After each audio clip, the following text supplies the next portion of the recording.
Assalamualaikum warahmatullahi wabarakatuh. Di sini saya Ananda Tita Firdausa dengan NIM 2021 31008 dari kelas kecerdasan buatan ingin memaparkan mengenai problem solving.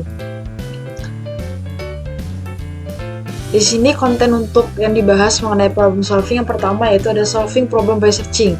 Lalu yang kedua kita ada problem solving agent. Lalu yang ketiga kita ada example problems. Lalu yang keempat, kita ada search algoritma.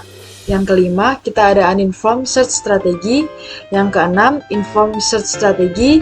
Lalu yang ketujuh, kita ada heuristic function.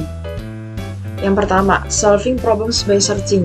Di sini solving problems by searching membahas mengenai masalah-masalah yang dapat diselesaikan melalui proses pencarian.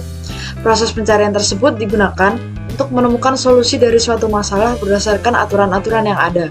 Materi ini mengajarkan konsep dasar tentang agen pemecah masalah, contoh-contoh masalah yang umum, algoritma pencarian atau search algoritma, strategi pencarian tanpa informasi, strategi pencarian berdasarkan informasi, dan fungsi heuristik. Lalu yang kedua, di sini kita ada problem solving agent.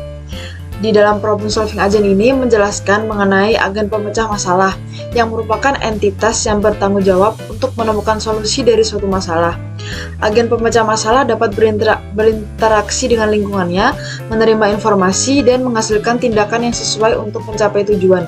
Materi ini mencakup konsep dasar tentang agen pemecah masalah dan bagaimana mereka beroperasi dalam konteks pencarian solusi. Jadi, antara problem solving agent dengan solving problems by searching ini saling berkaitan. Lalu yang ketiga, kita ada example problems. Di dalam example problems ini memberikan contoh masalah yang umum di bidang pemecahan masalah, seperti mencakup berbagai domain seperti permainan, optimisasi, dan perencanaan.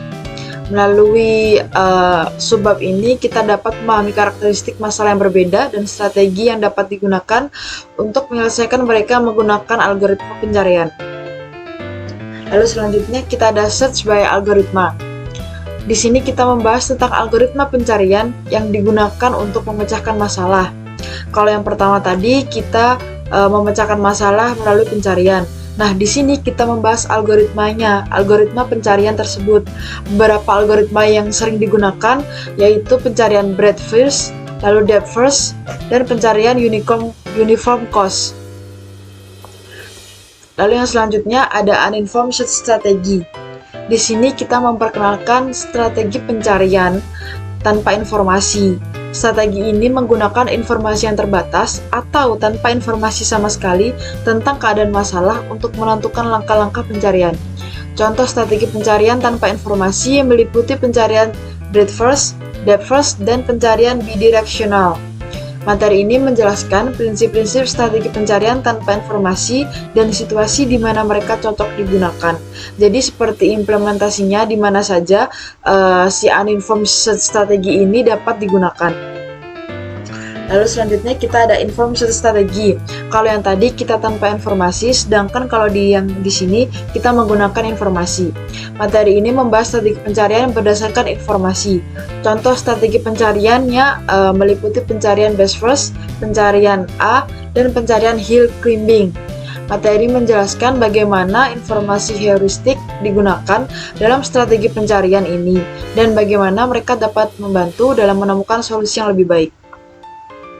Lalu yang terakhir kita ada heuristic function.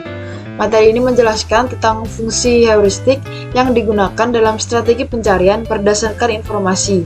Fungsi heuristik memberikan perkiraan atau penilaian tentang seberapa dekat suatu keadaan dengan tujuan. Fungsi ini juga membantu dalam mengarahkan pencarian ke arah yang paling menjanjikan untuk mencapai solusi. Dan di materi ini membahas tentang konsep dasar mengenai fungsi heuristik, lalu metode pengembangannya, dan bagaimana fungsi heuristik dapat mempengaruhi kinerja strategi pencarian berdasarkan informasi. Nah, dari sekian banyaknya subbab yang setelah dibahas ini, saya dapat menyimpulkan bahwa problem solving di sini sangat dibutuhkan dalam kehidupan kita, terutama ketika kita bekerja dalam suatu organisasi, bekerja dalam suatu kelompok, dan problem solving ini sangat dibutuhkan. Sekian dari saya. Wassalamualaikum warahmatullahi wabarakatuh.